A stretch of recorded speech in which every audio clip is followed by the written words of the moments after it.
আসসালামু আলাইকুম। প্রিয় দর্শক, অন্য মঞ্চের আলোচনায় আপনাদের সকলকে আমন্ত্রণ জানাচ্ছি। ঢাকায় ভারতীয় দূতাবাস অভিমুখে মশাল মিছিল ও অমিত শাহের কুশপুত্তলিকা দাহ। দুই দেশের কূটনীতিতে কি ধরনের প্রভাব পড়বে এ নিয়ে আজ আলোচনা করব।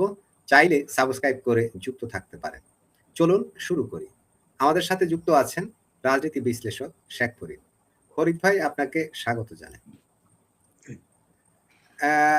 দর্শক, আমি ফরিদ ভাইকে দিয়েই শুরু করি, যেহেতু আমাদের রাশেদ হায়দার ভাই পরে যুক্ত হবেন। তিনি কিছুক্ষণের মধ্যে আসবেন আশা করা যায়।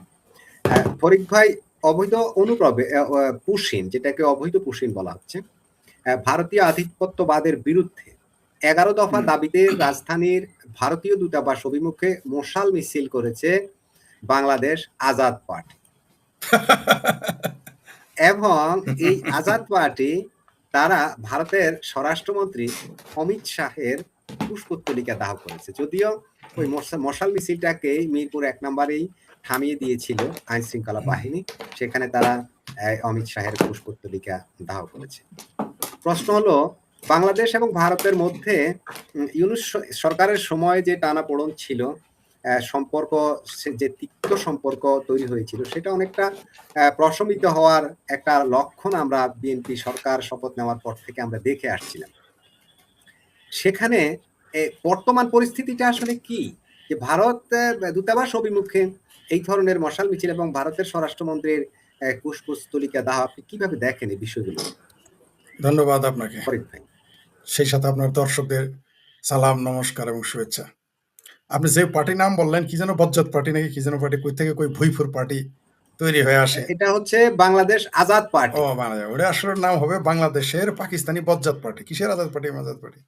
এই সমস্ত ফালতু সংগঠন, ভুইফুর সংগঠন, বাংলাদেশে বর্তমানে যত কিছু ভুইফুর সংগঠন দেখতেছেন এই মুহূর্তে, সবগুলোই হচ্ছে জামাতের A team, B team, C team, D team.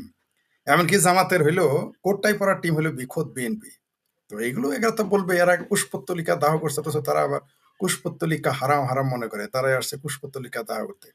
আর আপনি যেটা বললেন যে অনুপ্রবেশকারীকে সে পাঠাবে ভারত, ভারত বাংলাদেশের 1 কোটি মানুষকে কেন পালবে, কি কারণে পালবে? আপনি পালবেন? আমি পালবো? বাংলাদেশের রোহিঙ্গা 12 লক্ষ আসছে, সেইখানে তো গিয়ে আমার ভাবির পোলাদের আধিপত্যবাদ বিরোধী মিছিল করতে দেখি না। সেইখানে তো আমরা তো ভারত অভিমুখী আধিপত্যবাদী মিছিল করতে শুনলাম না কোনোদিন, যে বার্মার আধিপত্যবাদী মিছিলের নেতৃত্ব দিচ্ছে চামড়া নাই পীর। বরং আমরা উল্টা দেখেছি যে রোহিঙ্গাদের স্বাগত জানিয়েছে তখন আওয়ামী লীগ, বিএনপি, জাতীয় পার্টি, জামাত, হেফাজত, চামড়া নাই পীর, চামড়া ছাড়া পীর, এমনকি আমার সাধের সংগঠন হলো গণজাগরণ মঞ্চ, আমরা সবাই ওয়েলকাম জানিয়েছি তখন। তো বাংলাদেশ কেন তার নিজের নাগরিক আনতে এত তাল বাহানা করতেছে, যখন সেই দেশের যখন ভারতের স্বরাষ্ট্রমন্ত্রী বলতেছে যে তোমরা তোমাদের লোকজন ফেরত নাও, বরং আমাদের তো কপাল ভালো, এদের মাজায় দড়ি বাইধে এদের জেলখানায় ঢুকায় নাই, এদের স্বাভাবিকভাবে ফেরত দিতে চাচ্ছে। তাহলে এখন কেন এরকম এই বাটপাড়িটা করতেছে বাংলাদেশের জনগণ? মানে বাটপাড়ির একটা সীমা থাকার কথা। আপনি রোহিঙ্গাদের নিতেছেন, আপনি অন্য দেশের নাগরিক নিতেছেন, এমনকি এদের 1 লক্ষ পাসপোর্ট দিয়েছেন। আপনি 1 লক্ষ রোহিঙ্গার পাসপোর্ট দিয়েছে এই ইউনূস সরকার, যেটা এই সরকার রদ করেনি। আপনি ভিনদেশী নাগরিক, ভিন ভাষার নাগরিক, তাদের আপনি নাগরিকত্ব দিলেন, দেশে থাকতে দিলেন, কি লজিকে যে তারা মুসলমান। আর আপনার দেশের নাগরিক মুসলমান, তাদেরকে ফেরত দিবে ভারত, আপনি তাদের নিতে চান না। এটা তো একটা মহাবাটপাড়ি। মানে ইসলামের সাথে একটা বাটপাড়ি, মুসলমান নামের সাথে বাটপাড়ি, বাংলাদেশের সাথে বাটপাড়ি, আইনের সাথেও বাটপাড়ি, নিয়মের সাথেও বাটপাড়ি। আবার দেখি কোনো কোনো সাধু সন্ন্যাসী, তারপর চিঙ্কুবাম মিঙ্কুবাম আইন বিশারদ মানবাধিকার সংস্থার লোকেরা বলে যে এদের আইন মেনে, আন্তর্জাতিক আইন মেনে এদেরকে পাঠাতে হবে। এরা যখন গিয়েছিল, কোন দেশের আইন মেনে গেছে? এরা যখন গিয়েছিল, কোন আন্তর্জাতিক আইন মেনে গিয়েছিল ভারতে কাজের বুয়া হিসেবে কাজ করতে, অথবা ভারতে দিনমজুরগিরি করতে? মানে বদমাইশি, ভণ্ডামির একটা সীমা থাকা উচিত। প্রতি মুহূর্তে বলতেছে, এরা সাক্ষাৎকার দিতেছে, আমার বাড়ি খুলনা, তার বাড়ি চিটাগাং, অমুকের বাড়ি রাজশাহী, অমুকের বাড়ি ময়মনসিংহ, অমুকের বাড়ি জামালপুর, অমুকের বাড়ি কুমিল্লা, অমুকের বাড়ি কুষ্টিয়া থেকে চলে গেছে কেরালা, বলতেছে তারা, আপনি তাদের নিতেছেন না। এটা কোন ধরনের বাটপাড়ি? এমনকি পত্রিকায় আসতেছে, যারা সকালবেলা লেখেন এরা বাংলাদেশি, বিকেলে আবার লেখেন আহা মানবাধিকার নষ্ট হয়ে গেল। এগুলো তো ফাত্রামি, এই সমস্ত জাতীয় ফাত্রামি। আমি বললাম তো, আমি বারবার বলে আসছি যে আমাদের বাপ দাদা এবং বাংলাদেশের মুসলমানদের 14 গোষ্ঠীর কপাল ভালো যে ভারতের মতো একটা নিরীহ শক্তিশালী প্রতিবেশী পেয়েছি আমরা। তা না হলে বাংলাদেশের কপালে বহু আগে শনি, রবি, সোম, মঙ্গল একবার লেগে যেত। আমাদের ভাগ্য ভালো, মুসলমানদের, বাংলাদেশি মুসলমানদের ভাগ্য ভালো যে বার্মার মতো একটা স্টেট, মানে ভারত বার্মার মতো না, ভারত পাকিস্তানের মতো না, ভারত ইরানের মতো না, ভারত আফগানিস্তানের মতো না। তা না হলে এতক্ষণ আমাদের বাংলাদেশের অস্তিত্বই থাকতো না। আমি আবার বলতেছি, আমাদের বাপদাদা 14 গোষ্ঠীর কপাল ভালো, বাংলাদেশের মুসলমানদের কপাল ভালো যে এত তালবাহানা, এত খামসাখামসি করার পর, এত সুলকানির পরেও ভারত আমাদের বিরুদ্ধে কোনো সামরিক পদক্ষেপ গ্রহণ করে না। আপনি জেনেছেন এই যে যারা এখানে মিটিং মিছিল, এরা কারা? এরা হলো পুরোই পাকিস্তানপন্থী, যারা কালকে মিছিল করছে। ফরিদ ভাই বলেন। একটি ইনফরমেশন দেই যে মিছিলটা যে ভারতীয় দূতাবাস অভিমুখে যে মিছিলটা হলো, এই মিছিলের নেতৃত্বে যারা ছিলেন তাদের মধ্যে অন্যতম হচ্ছেন ব্রিগেডিয়ার জেনারেল অবসরপ্রাপ্ত হাসিনুর রহমান। উনি কি ব্রিগেডিয়ার জেনারেল হয়েছিলেন কিনা আমি জানি না। উনি তো বরখাস্ত, বাংলাদেশের উনি তো বরখাস্ত বদমাইশ। উনি বোধহয় হ্যাঁ, কর্নেল, উনি কর্নেল হাসিনুর, উনি কর্নেল হাসিনুর, ব্রিগেডিয়ার। হাসিনুর ওরা একটু বাড়িয়ে লিখেছে আমার মনে হয়। আর জি জি আর জি। ছিলেন ব্যারিস্টার শাহরিয়ার কবির। হ্যাঁ, একেবারে জেনুইন জামাতি মাল। ও তো ব্যারিস্টার শাহরিয়ার তো জামাতের ল্যাংটা বড়ি বেচার ক্যানভাসার। আমাদের জামালপুরে একটা আছে, নাম হলো আর তাইজউদ্দিন। জামালপুর সারা জীবন দেখছি ল্যাংটা বড়ি বিক্রি করছে। ও এখন জামাতের ল্যাংটা বড়ি বিক্রি করার জন্য ওরে মাঠে নামা হয়েছে এই জামাতি ক্যানভাসার ব্যারিস্টার শাহরিয়ার। আবার জামাতি না তো নাকি বলে জামাতি ক্যানভাসার, ও তো যাবেই। ও যাবে না কে যাবে? ওরা যাবে না তো কারা যাবে? এই কর্নেল হাসিনুরের মতো বদমাইশ বাটপার, ঠিক আছে, এ যাবে না কে যাবে? বরখাস্ত কিন্তু সে। এ যাবে না কে যাবে? কারণ এরা এরা হচ্ছে মানে হৃদয় হলো পাকিস্তান আর মগজ হলো আফগানিস্তান। তো এরা ভারত অভিমুখী মিছিল করবে না, কার বিরুদ্ধে মিছিল করবে? কর্নেল হাসিনুর এবং ওই যে বরখাস্ত কর্নেল বদমাইশ কর্নেল হাসিনুর, এ পেয়ারা পাকিস্তানি। আর জামাতি ক্যানভাসার শাহরিয়ারের মায়ের ভাতারের কি যোগ্যতা আছে বার্মার অভিমুখে, বার্মার এম্বাসির অভিমুখে মিছিল করে? যাক না, দেখি যায় না কেন? 14 লাখ তো পাঠাই দিছে, 1 লাখ পাসপোর্ট দিয়েছে। এটা নিয়ে তো কোনোদিন কথা বলতে শুনলাম না আমরা। মানে এদের যত কিছু সব ভারত, মানে ভারত হলে এদের যত চুলকানি। কারণ আছে, কারণ 71-এর পরাজয়ের বেদনা তাহারা ভুলে যেতে পারে না। কি করবে আর? এই জন্যই তারা কখনো এম্বাসির দিকে, কখনো হাইকমিশনের দিকে, কখনো ভারত সীমান্তে। কিন্তু আমি যে আবার বলি যে কপাল ভালো যে ভারত হচ্ছে নিরীহ শক্তিশালী প্রতিবেশী। যদি পাকিস্তানের মতো হইতো, বার্মার মতো হইতো, আফগানিস্তানের মতো হইতো, প্রত্যেকটার ওই যে হুমায়ুন কবিরের ভাষায় বলি, সেটা ভাঙা মার দিত বাংলাদেশিদের। কিন্তু বাইসে গেছে যে ভারত হলো নিরীহ প্রতিবেশী। ফরিদ ভাই একজন কমেন্ট করলেন এরকম, তো কমেন্টটাও মাঝে মধ্যে নিয়ে দিই একটা। বললেন যে ইচ্ছাকৃতভাবে পায়ে পাড়া দিয়ে ভারতের সাথে যুদ্ধ বাঁধাতে চায় জামাতে ইসলাম, ইসলামী বিভিন্ন নাম ব্যবহার করে।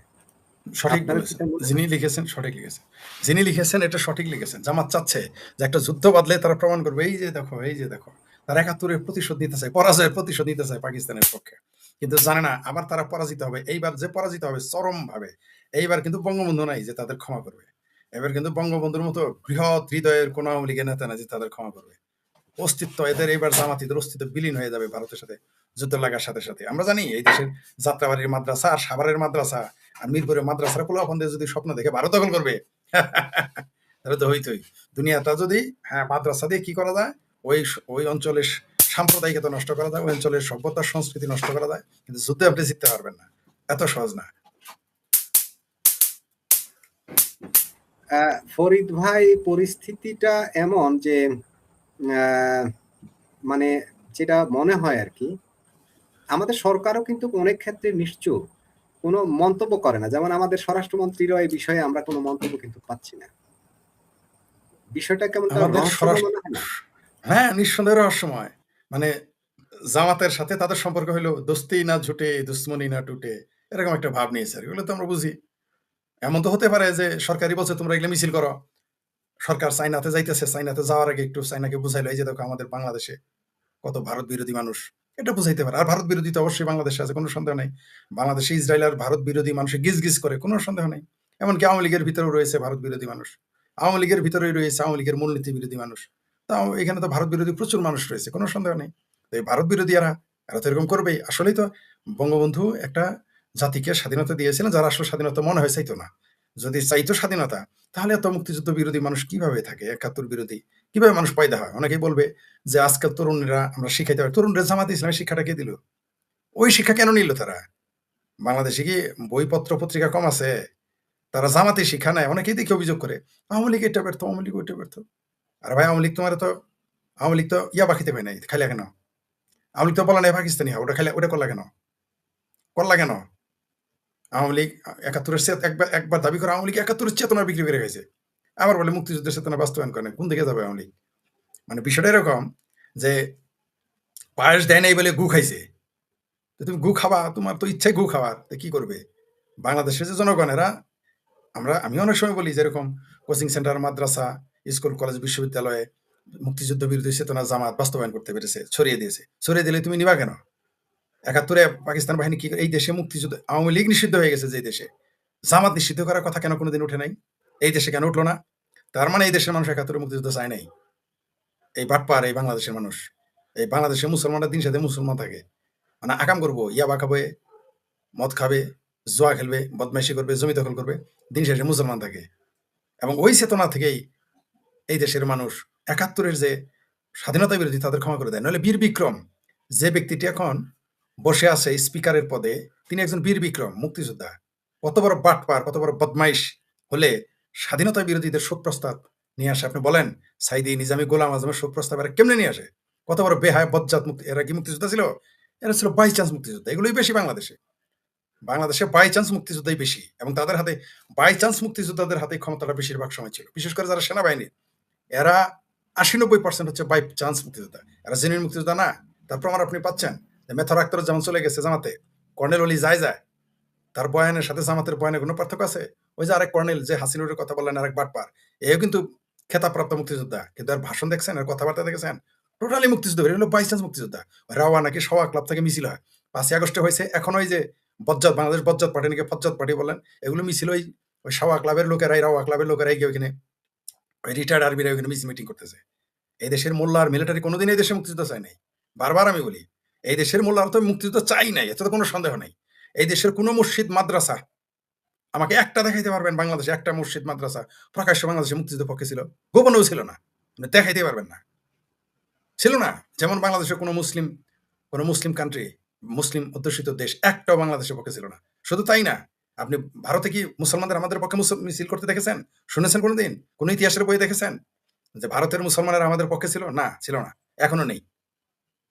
এটা একটা আমাদের জন্য দুর্ভাগ্য যে মুসলমানেরা তাদের নিজেদের মুক্তিযুদ্ধের ব্যাপারে তারা বিপরীত দিকে অবস্থান। আপনি চিন্তা করতে পারেন যে পাকিস্তান আমাদের কি ভয়ঙ্কর ক্ষতি করলো, তারপরেও ৩০ লক্ষ মানুষ হত্যা করলো, অগণিত নারী ধর্ষণ করলো। আবার ওই যে জামাতি ক্যানভাসার তো বলেই দিয়েছে যে বাংলাদেশে নাকি ধর্ষণ করেছে ভারতীয় বাহিনীরা।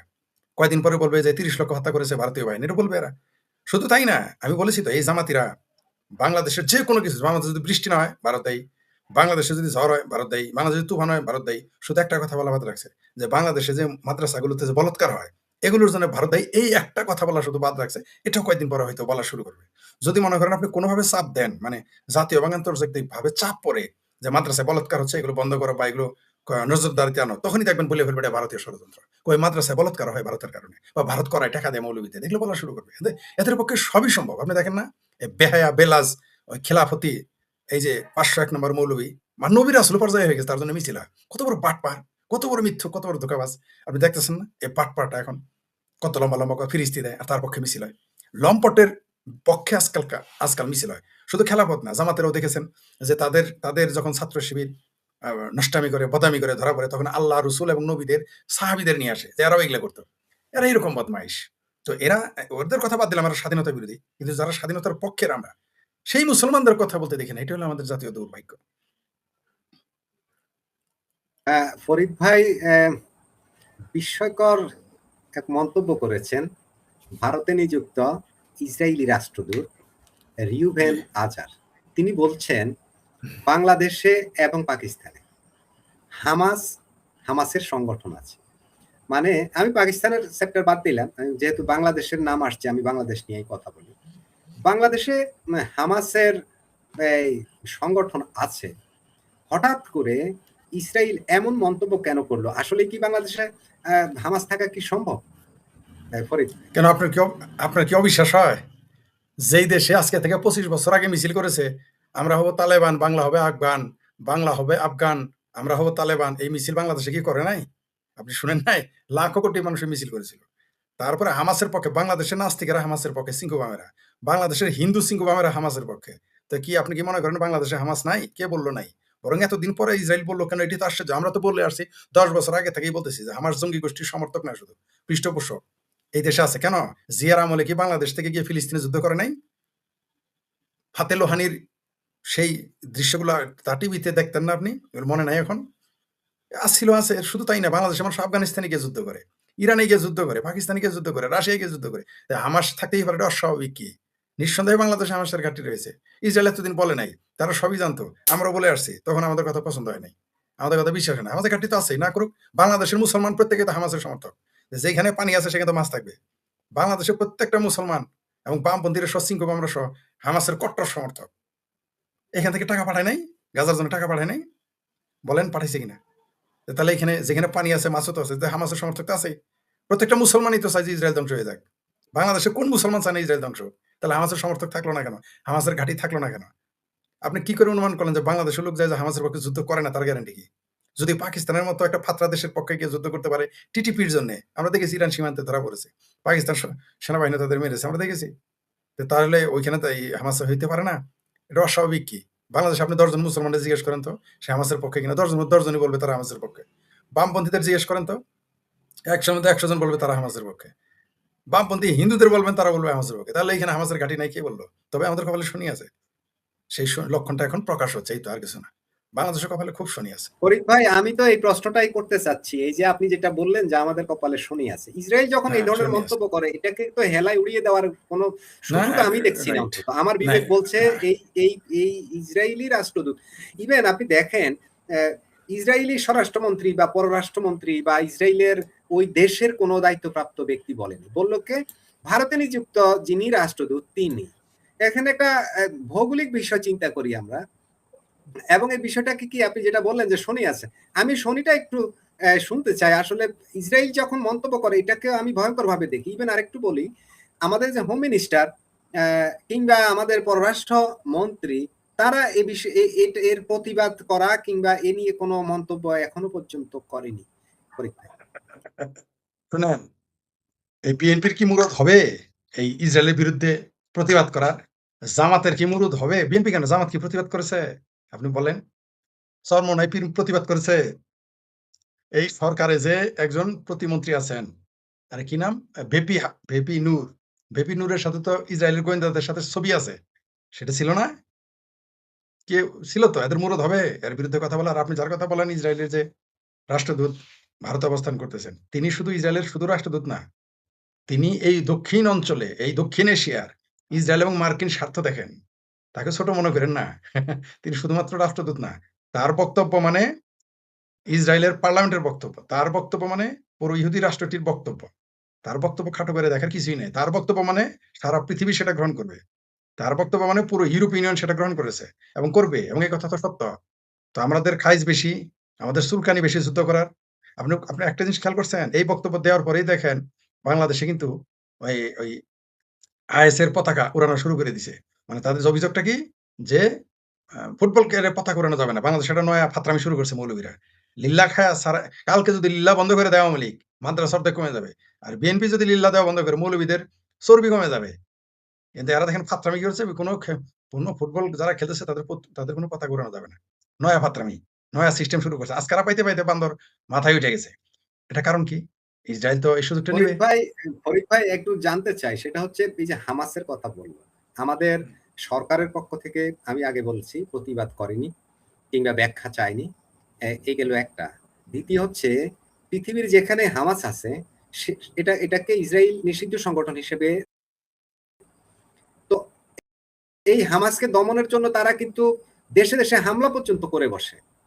এখন আমরা কি ইসরায়েলি হামলার মুখে পড়ে যাচ্ছি? আপনার কি মনে হয়? আপনি যদি পাকিস্তানি সাবমেরিন আইনা কলকাতায় হামলা করার পরিকল্পনা করে থাকেন, করতে পারেন, তাহলে ইসরায়েল তার হামাস নামের জঙ্গি সংগঠন নির্মূল করতে বাংলাদেশে হামলা করতেই পারে। অস্বাভাবিক কি আছে? এটা ঘটতেই পারে। আর আপনি যেটা বলেন প্রতিবাদ, এই দেশে বাংলাদেশের কোনো নেতা, কোনো মন্ত্রী, কোনো দলের মুরদ নাই ইসরায়েল এবং আমেরিকার সম্পর্কে মন্তব্য করতে। আপনি জানেন যে ইরানে যে হামলা করলো আমেরিকা, জামাতে ইসলাম প্রতিবাদ করেছে, সেখানে আমেরিকার নাম পর্যন্ত নাই। ওই আল্লাহর চাইতে আমেরিকারে বেশি ডরায় জামাত। আর তার চাইতে ক্ষমতাবান হলো ইসরায়েল। তার চাইতে বেশি ক্ষমতাবান হলো ইসরায়েল। যে ইসরায়েল, আমেরিকার একজন বড় নেতা মন্ত্রী ইসরায়েলে গিয়ে বলেছে যে ইসরায়েলের ইহুদিদের অস্তিত্বের সাথে আমেরিকার অস্তিত্ব নির্ভর করে। ইসরায়েল কিন্তু বলে নাই যে আমেরিকার অস্তিত্বের সাথে ইসরায়েলের অস্তিত্ব নির্ভর। বরং বলেছে যে ইসরায়েল এবং ইহুদিদের অস্তিত্বের উপরে আমেরিকার অস্তিত্ব নির্ভর করে। সেই ইসরায়েলের নিয়ে ফাত্রামি করার সাহস বাংলাদেশে কারো আছে কোনো নেতা? বলুক না দেখি। ওই যে বাংলাদেশের পাসপোর্ট থেকে নাম সরাই ফেলছেন না? তো আপনি প্রতিবাদ করা মুরুদ হইল না কেন? ইসরায়েল যে এত বড় কথা বলল যে বাংলাদেশে হামাস আছে, প্রতিবাদ না করা মানে কি বাংলাদেশে হামাস আছে? অর্থাৎ আমি বললাম যে আর হামাস শুধু ইসরায়েল নিষিদ্ধ সংগঠন করে নাই, আমেরিকা না। পুরো ইউরোপে হামাস নিষিদ্ধ সংগঠন। পৃথিবীর অনেক সভ্য দেশে ইসরায়েল একটা নিষিদ্ধ সংগঠন। সুতরাং নিষিদ্ধ সংগঠন বাংলাদেশে আছে এটা বলার পরেও বাংলাদেশ সরকারের মুরুদে কোলায় নাই তার প্রতিবাদ করতে, জামাতেরও মুরুদে কোলায় নাই এর প্রতিবাদ করতে। যদি বলে হামাসের সংগঠন আমাদের দেশে নাই, তাহলে এই দেশে হামাসিরা মিছিল করবে। আর যদি বলে আছে, তাহলে তো আরো সোনাই সোহাগা। বাংলাদেশ সরকার পড়ে গেছে গেরা গুলো, জামাত পড়ে গেছে গেরা গুলো। আপনি বলেন কোন মসজিদে প্রতিবাদ হয়েছে যে বাংলাদেশে হামাস সংগঠন নাই? বলছে কেউ? বলে নাই। কোন মিছিল হয়েছে এর প্রতিবাদে? এই চামড়া পীর, এই যে বজ্জাত পার্টি, ফজ্জাত পার্টি, এনসিপি মেনসিপি গ্যাং, এত এরা ভারত থেকে বদবায়ুর গন্ধ আসলে তারা প্রতিবাদ করে। যদি ভারত কোনো কিছু নাও করে তাও ভারতের নাম নিয়ে গালাগালি করে। কিন্তু এতবার একটা কথা বললো ইসরায়েলের রাষ্ট্রদূত, বাংলাদেশের আমার ভাবির পোলারা, জামাত, বিএনপি, হেফাজত, চামড়া পীর, চামড়া আলা পীর, বজ্জাত পার্টি, মুরগি শাহরিয়ার কবির, এই যে জামাতি মুরগি শাহরিয়ার কবির, এই জামাতি ক্যানভাসার, তারপর টাকলা ফুয়াদ, আমার ভাবির পোলারা সাদিক কায়েমের একটা প্রতিবাদ টু শব্দটি করতে পারছে, মুরদে পোলাইছে। হবে না? কারণ এটা তো সত্য। সেটা ফাটায় ফেলবে, সেটা ভাঙা মার দেবে ইসরায়েল। এই বাংলাদেশের কপাল আসলেই শনি আছে। তবে এটা ভারতের জন্য ভালো হইলো। ভারত আগে শুধু একা বাংলাদেশের সাথে লড়তে হইতো, এখন একটা ফরিদ ভাই, ছড়িয়ে পাই গেছে। ভারতের কথা যখন আসছে তাহলে আরেকটু সম্পূরক প্রশ্ন করি। ওই যে গাইবান্ধায় যে রাম বিগ্রহ তৈরির কাজ চলছে কিংবা স্থগিত আছে, সেটার স্থগিত থাকা, সেটা ভেঙে ফেলার হুমকি দেওয়া সহ নানা বিষয় নিয়ে কিন্তু দেশে বর্তমানে সনাতনী ধর্মাবলম্বীরা প্রতিবাদ স্বরূপ বন্ধন করছে বিভিন্ন জায়গায়। গত দুদিন থেকে এগুলো নিয়ে একেবারেই সরগরম সোশ্যাল মিডিয়া। আজকেও এ নিয়ে সোশ্যাল মিডিয়া খুবই সরগরম। এখন এই যে কেউ কেউ অতি উৎসাহী হয়ে অনেকেই বলছেন ভারত রংপুর দখল করে নিয়ে যাবে। মানে ভারত তো কখনো রংপুর দখল করে নিয়ে যাওয়ার কথা আমাদেরকে বলেনি। এখন আমরা যখন নিজেদের থেকেই কথাগুলো বলছি, মানে ওদেরকে কি আমরা ওই যে কয় না চোরকে ভাঙ্গা বেড়া দেখানোর মতো এরকম পরিস্থিতি? কেন আমরা গায়ে পড়ে এই দিকে যাচ্ছি যে ভারত কি এই যে সনাতনীদের উপরে যদি আঘাত আসে, সেক্ষেত্রে ভারত একটা প্রতিক্রিয়া দেখাতেই পারে। কারণ অতীতে এরকম নজির আছে, তারা সশস্ত্র প্রতিবাদ না করলেও তারা মৌখিকভাবে হলেও কিন্তু প্রতিবাদ করেছে, সতর্ক করেছে। এখন যেটা হচ্ছে, এতে দুই দেশের সম্পর্ক কি আরো অনেক বেশি খারাপ? মানে শেষ পর্যন্ত কি আমরা যুদ্ধের দিকে চলে যাচ্ছি কিনা? এদিকে ইসরায়েলের যে ইঙ্গিত আমরা দেখলাম, এগুলো যুদ্ধে জড়ানোর কিনা? ফরিদ ভাই, বাংলাদেশের জামাতের নেতারা তো বলছে যে তারা দোয়া করতেছে ভারত যেন হামলা করে। শুধু তো চাই, আমার ভাবির পোলারা তাদের জ্যাঠা ফ্রান্স থেকে আসার আগেই বলছে, তাদের জ্যাঠাও বলছে সেভেন সিস্টার খেয়ে ফেলবে। বাংলাদেশে লিল্লাখোর, মাঞ্জা ভাঙ্গা মেজর, রিক্সাওয়ালা হাঁপানি রুগীরাও তো বলতেছেন প্রতি মুহূর্তে ভারত দখল করবেন। তারপরে আবার যখন বলে রংপুর ভারত নিয়ে নিবে, তাহলে আপনার সুর মিলিয়ে বলতে চাই, কয় পাগলা নৌকা যেন ডুবাস। ভারতের এটা মনে করাই দিতেছে যে যাতে নৌকাটা ডুবায়, ভেলাটা ডুবায়, তাই না? বিষয়টা এরকম। তো ভারতকে যদি আপনি মনে করাই দেন, এমনিতেই ভারত নিবে না, নিলে তো তারা ৭১ নিতে পারতো, বা যখন তখন নিতে পারে। বাংলাদেশকে যখন তখন নিতে পারে। ভারত যেদিন বাংলাদেশে হামলা করবে বা বাংলাদেশের কোনো অংশ দখল করবে, তখন কিন্তু তার অজুহাতের অভাব হবে না। তার হাতে আমরা অসংখ্য অজুহাত তুলে দিয়েছি। সেটা একেবারে ডক্টর ইউনূস থেকে শুরু করে, অর্থাৎ টপ যারা সরকারে থাকে সেই টপ থেকে শুরু করে রিকশাওয়ালা, সবার মনের স্বপ্ন ভারত দখল করবে। সবার, তারা বলেছে যে চায়নাকে এখানে ঘাঁটি দিবে, মানে আমেরিকাকে আমরা ঘাঁটি দিবে। গ্রাউন্ড তৈরি করে দিচ্ছি, আপনি তো এটাই বুঝাতে চাচ্ছেন? দিয়েছি। মানে এই গত ইউনূসের 18 মাস, আর এই যে আমাদের মুসলেকা ভাইয়া, জাতীয় ভাইয়া ৩ মাস। এই ২১ মাসে আমরা ভারতকে এত অপশন তুলে দিয়েছি যে ভারত চাইলে যখন তখন বাংলাদেশ আক্রমণ করতে পারবে। আর মাঝখানে মাশাআল্লাহ, আলহামদুলিল্লাহ, এই যে ইসরায়েল সেই ঘাঁটি সেই ব্যবস্থা আর সুন্দর করে গ্রাউন্ড তৈরি করে দিয়েছে একটা, যে বাংলাদেশে হামাসের ঘাঁটি আছে। নিঃসন্দেহে আল্লাহ, এই যে হাটাজারি মাদ্রাসা, তো ওইটা তো হামাসেরই ঘাঁটি। যাত্রাবাড়ি যত মাদ্রাসা দেখেন, এগুলো তো হামাসেরই ঘাঁটি। তারপরে পাকিস্তানের যত জঙ্গি আছে সব এদের ঘাঁটি। ওই যে মৌলবী, ওই যে কি যেন, হিজবুল্লাহর ঘাঁটি আছে বাংলাদেশে, হিজবুত তাহরীরের ঘাঁটি আছে। সবকিছু দেখলে ঘাঁটি তো সত্য, অস্বাভাবিক কিছু নেই তো। লস্করে তাইবার ঘাঁটি আছে। লস্করে তাইবার রাইট হ্যান্ড কি বাংলাদেশে কিছুদিন আগে ওয়াজ করে গেল না? আমাদের সরিষাবাড়িও গেছে, আমাদের জামালপুরেও গেছে। ২০০০ সাল থেকে ২০০১, ২, ৩ সালেও আমরা শুনেছি জামালপুর শেরপুরে জঙ্গি ট্রেনিং হয়। ২০০১ সালে শুনেছি জামালপুর শেরপুরে ট্রেনিং হয়। ইভেন আপনি কালকে দেখেন নাই যে শেরপুর জেলায় নকলাতে একটা ওই যে আইএস এর পতাকা নিয়ে মিছিল করতেছে বাংলাদেশের পতাকার বদলে মিছিল কার জন্য? এখন তো আওয়ামী লীগ ক্ষমতা নাই, যারা বলে আওয়ামী লীগ মৌলবাদী সাপোর্ট দেয় এখনো কি আওয়ামী লীগ ক্ষমতা? এরা কারা শেরপুরে মিছিল করলো আইএস এর পতাকা নিয়ে?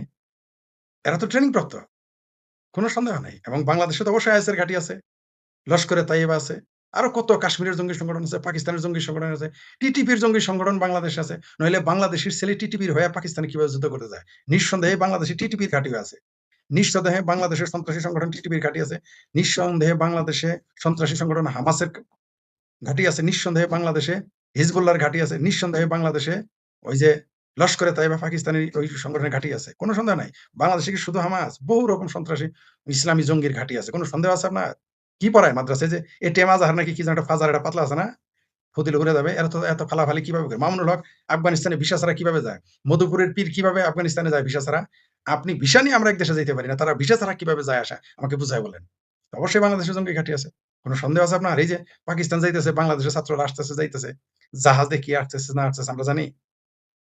আমরা তো জানি না। অবশ্যই বাংলাদেশের ঘাঁটি আছে, জঙ্গি ঘাঁটি আছে। এটা তো আমরা বহু আগে না থেকেই বলে ওয়ালিদ আসছি। ভাই, ইদানিং পাকিস্তানে তৈরি মেড ইন এরকম অবৈধ অস্ত্র বাংলাদেশে পাওয়া গেছে। গত পরশু এবং দেখলাম সেটা মাদ্রাসা ইত্তেফাকের এক এবং নিউজে দেখলাম এবং যে মাদ্রাসার বাথরুমে হ্যাঁ, জি, থেকে এই ধরনের জি, একটা অস্ত্র পাওয়া গেছে যেটাকে জি, লেখা ছিল জি, মেড ইন পাকিস্তান। তাহলে জি। পাকিস্তানের অস্ত্র কি করে বাংলাদেশে ঢুকলো? এই দেশটাই তো এখন পাকিস্তান হয়ে গেছে। আপনার কি এখন ধারণা আ আ স্বাগতম হায়দার ভাই, আপনাকে স্বাগতম। আপনি স্বাগতম আমি ভাই আপনাকেও। জি, আমি কথা বলতে তো হয়রান হয়ে গেছি যে ভাই কখন আসবে? আমি হয়রান হয়ে গেছি। মানে একলাই মানে স্ট্রাইকার হিসেবে একলাই দৌড়াইতেছি। আরেকজন তো দরকার, একা তো পারব না ভাই। যাই হোক, যেটা বলতেছিলাম অবশ্যই বাংলাদেশে আছে। আপনি যেটা বললেন এই বাংলাদেশটাই এখন পূর্ব পাকিস্তান হয়ে গেছে। এখন বাংলাদেশ আর বাংলাদেশ নাই।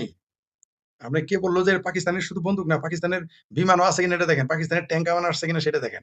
সেই খোঁজ নেন। মাদ্রাসায় আপনি পিস্তল পাবেন না, কোথায় পাবেন? মাদ্রাসাগুলো তো বানানোই শুনেন আমি একটা জিনিস বলি। আমি লিখেছিলাম কয়েক বছর আগে। যে সোভিয়েত ইউনিয়ন ভাঙার আগে পাকিস্তানে মাদ্রাসা তৈরি করা হয়েছিল। মাদ্রাসায় বিনিয়োগ করেছিল। বাংলাদেশও মাদ্রাসায় বিনিয়োগ করতেছে ভারত ভাঙার জন্য। এটা বহু আগে আমি বলেছি।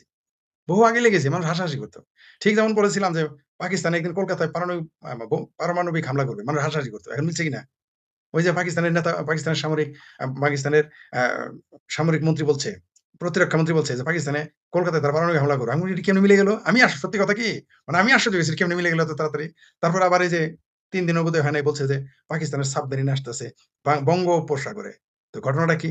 যে দেশে বঙ্গোপসাগরে পাকিস্তানি সাবমেরিন আসে সেখানে পাকিস্তানি পিস্তল, বোমা, গ্রেনেড, জঙ্গি পাকিস্তানের কাজ কি?